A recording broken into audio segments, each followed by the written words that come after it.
मुझे पता है कि अब मेरे पास ज़्यादा समय नहीं है। अगर मैं कोई 80 साल का बुजुर्ग होता तो शायद शांति से मुस्कुराते हुए इस दुनिया से विदा ले पाता, यह जानते हुए कि मेरे अपने मेरे आसपास हैं।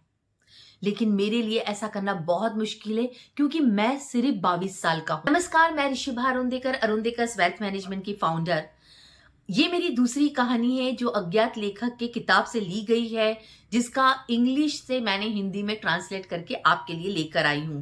तो ये 22 साल का बच्चा अपने माता पिता को एक पत्र लिखता है। तो चलिए हम आगे सुनते हैं कि उसने अपने पत्र में क्या लिखा। इस साल अप्रैल के आसपास की बात है। मेरे नाक से फिर से खून बहने लगा। मैंने अस्पताल जाने के लिए छुट्टी ली।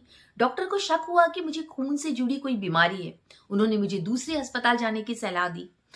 कुछ टेस्ट जांचों के बाद डॉक्टर ने बताया कि मुझे ल्यूकोमिया ब्लड कैंसर है।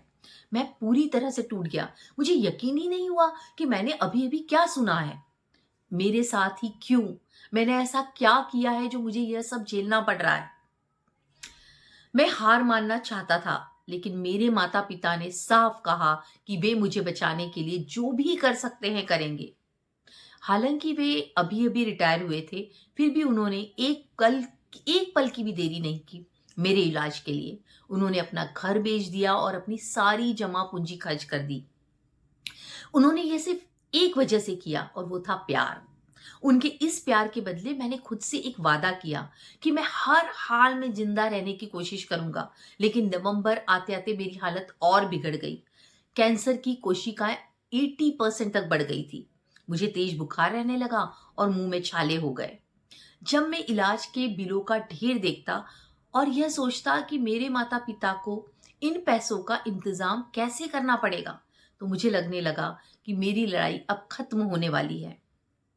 मैं अपने माता पिता के थके हुए चेहरे देखता। उनकी आंखों में डर और लाचारी साफ दिखती थी। मुझे महसूस होने लगा कि मौत अब बहुत करीब है, बहुत करीब है। फिर भी मेरे माता पिता ने उम्मीद छोड़ने से इनकार कर दिया। उन्होंने अस्पताल से कहा कि वे अपनी किडनी दान करने को तैयार हैं, अगर बदले में मेरा बोन मैरो ट्रांसप्लांट कर दिया जाए। लेकिन डॉक्टरों ने बताया कि जब तक कैंसर काबू में नहीं आता, ट्रांसप्लांट का कोई मतलब नहीं है। और उस इलाज का खर्च सोच से भी बाहर था। हर रात मैं पहले सोने का नाटक करता ताकि मेरे माता पिता जल्दी आराम कर सके। जब मैं उन्हें सोते हुए देखता तो खुद को रोने से रोक नहीं पाता।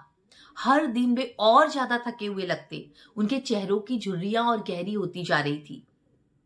अब मुझे समझ आने लगा था कि इस दुनिया में मेरे जैसे और भी कई लोग हैं और मैं अकेला नहीं हूं। लेकिन मेरी सबसे बड़ी चिंता यह थी कि मेरे बाद मेरे माता पिता कैसे जिएंगे।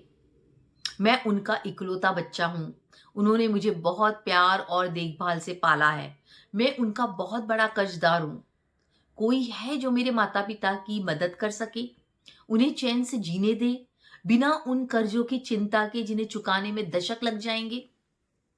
उन्होंने अपना घर बेच दिया और वे कहाँ रहेंगे?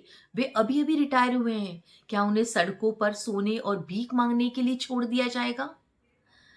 अगर मुझे पहले पता होता कि हालात ऐसे होंगे, तो शायद मैं पहले ही मर जाना पसंद करता। इस समय मेरे लिए जिंदा रहना सबसे जरूरी नहीं है। मैं बस यही चाहता हूं कि मेरे माता पिता मेरे बिना भी सम्मान और अच्छी सेहत के साथ अपनी जिंदगी जी सके। यह पत्र लिखे जाने के 3 घंटे के बाद उस युवक की मृत्यु हो गई। यह पत्र उसके एक दोस्त ने उसकी मदद से लिखा था। कैंसर की वजह से उसे ऑक्सीजन मास्क पहनना पड़ता था। मुंह के छालों के कारण वह एक बार में सिर्फ कुछ ही शब्द बोल पाता था। वह चाहता था कि वह 50 पत्र लिखे ताकि उसका दोस्त हर साल एक पत्र उसके माता पिता को दिखा सके, जब तक वे 100 साल के ना हो जाए। लेकिन दुखद सच ये था कि उसका पहला पत्र ही उसका आखिरी पत्र बन गया। कहानी का दर्द बीमारी नहीं है, बल्कि एक बेटे की आखिरी चिंता है। वो जानता था कि उसकी जिंदगी खत्म हो रही है, लेकिन उसका सवाल ये था कि मेरे बाद मेरे माता पिता कैसे जिएंगे।